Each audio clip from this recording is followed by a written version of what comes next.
है रामराज। एक बेटी रो रही है, बेटी का बाप रो रहा है, एक बीमार है वो रो रहा है, बच्चा पढ़ाई के लिए रो रहा है, व्यक्ति अपना और अपने परिवार का पेट नहीं भर पा रहा है, मेहनत मजदूरी करने के बाद भी उसको मजदूरी नहीं मिलनी है। राम राज्य है। कैसा राम राज्य है, अब ये तो राम ही जानते होंगे। जी सर। नहीं, चलिए, आपकी गुस्सा जायज है, और गुस्सा इसलिए जायज है कि स्थितियां बड़ी विपरीत होती हैं। राकेश जी अपनी बेटी के लिए, लोग अपने लिए गुहार लगाते हैं, राकेश जी तो बेटी की शादी के लिए लोगों से कह रहे हैं।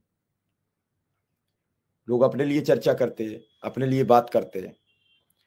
अब ये समस्या आ गई है कि अब परिवार भी बिल्कुल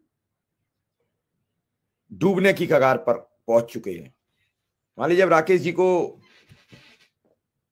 10 वर्ष 15 वर्ष हो गया होगा शिक्षा मित्र बने हुए, और अब जब बेटी की शादी का नंबर आया तो पैसे नहीं है।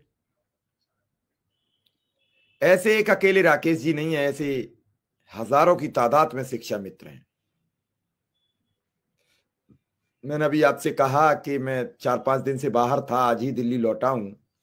डिबेट शुरू होने से 5 मिनट पहले ऑफिस पहुंचा हूं, इसलिए 5 मिनट लेट भी हुई है। अब बात करूंगा विधायक जी से, जब तक बात ना हो तब तक मैं कैसे कह दूं। आप तो जब रोज ये कहते हो विधायक जी को बुला दो, रोज तो नहीं आ सकते, पहले भी रोज नहीं आ रहे थे, लेकिन बात करूंगा मैं तभी तो आपको बता पाऊंगा।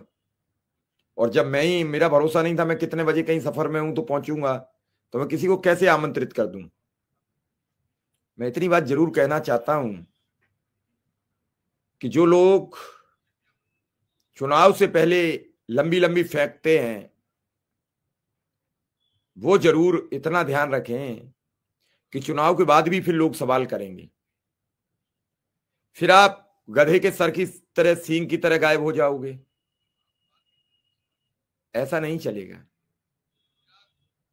अगर चुनाव से पहले भी आप रहोगे तो बाद में भी रहोगे, और लोग आपसे सवाल भी करेंगे।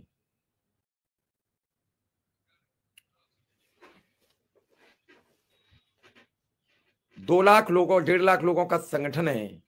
मुझे नहीं मालूम संगठन 1 है, 2 है, 4 है, 6 है, 10 है, लेकिन जिस संगठन पर भरोसा ज्यादा करते हैं उस संगठन की ताकत मजबूत ही होती है।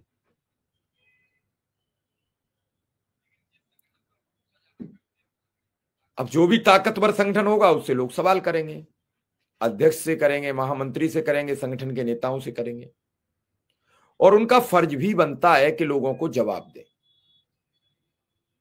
जवाब देते भी है। परसों शुक्ला जी डिप्टी सीएम से मिलके आए थे, हमने बुलाया, आए।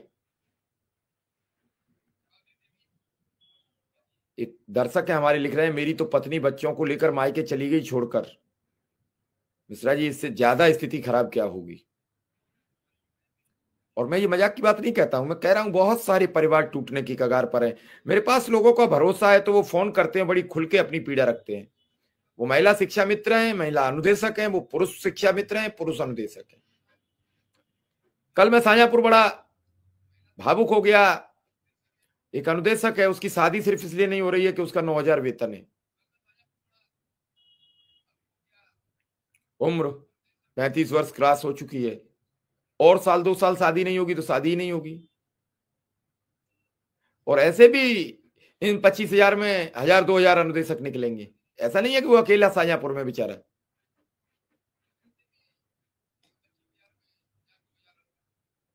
महिला अनुदेशिका थी, उनका पति फर्रुखाबाद में, खुद शाहजहांपुर में।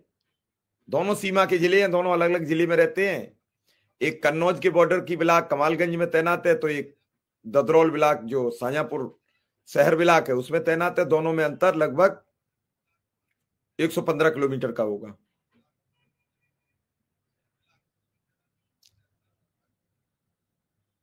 इसे समायोजन करने में सरकार का क्या पैसा खर्च होगा। पैसे पर तो आए, हम आ रहे हैं अभी धीरे धीरे। अनुदेशक शिक्षा मित्र वर्षों से ट्रांसफर के लिए पुकार रहा है, सरकार उस पर कदम नहीं उठा रही। सीएल का मसला, उस पर कदम नहीं उठा रही। तो जो अर्थ का मामला है उस पर भरोसा कैसे जमे? जो कागज की कार्रवाई है उस पर दस्तखत करने में हाथ